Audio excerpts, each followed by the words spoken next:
Bon, tuto rapide d'étapissage. Ça, c'est de la mousse. Tu peux la gratter si tu veux. Hein, tu penses avoir gagné quelque chose, mais en fait, là, tu as le film. Donc, ce qu'il faut faire...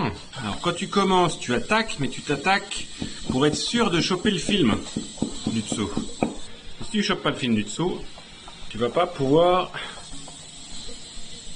arracher la pellicule vinylique. Hop, ok. Et ensuite, ce qui te reste, c'est que le carton où il y a la colle dessus. Là, ensuite, seulement, tu prends ta décolleuse à papier peint et tu viens humidifier ça pour l'enlever. Et tu refais ça sur la deuxième couche parce que tu as un pingouin qui a mis une couche par-dessus une couche. Et puis ensuite, une fois que tu as fini tout détapisser et que ton placo il est propre, comme là-bas, et ben si tu veux retapisser avant, tu lessives ton mur pour enlever tout le résidu de colle. Tu mets une couche de sous-couche, hein, parce que tu vois là, c'est blanc là, il y a quelqu'un qui a mis de la sous-couche. Et ben là, ça se décolle facilement. Alors que si tu as le placo qui est nu, et ben ça se décolle pas facilement du tout.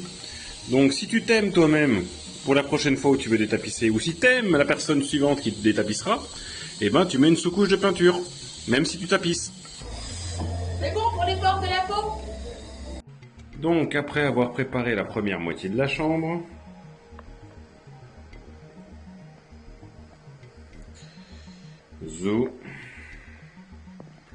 on va faire 3 murs sur 4 et ensuite on finira en mettant toute cette grosse armoire en plein milieu.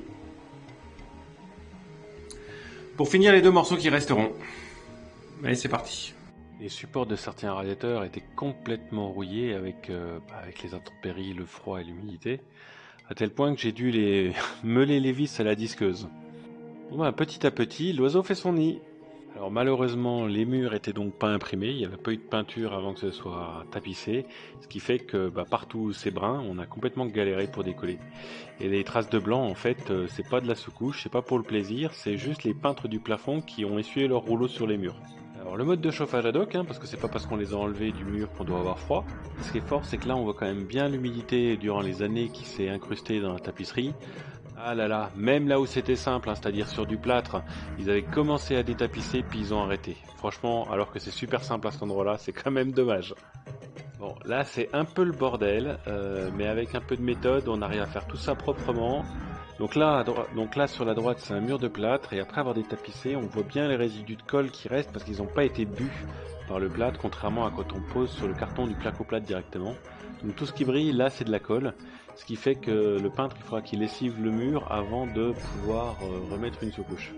Et voilà, une chambre finie et puis le couloir fini, comme ça c'est prêt à être repeint. Et pour terminer, une belle photo de la cuisine avec la nouvelle lampe qui dépote bien et puis il reste plus qu'à peindre. Allez, ciao!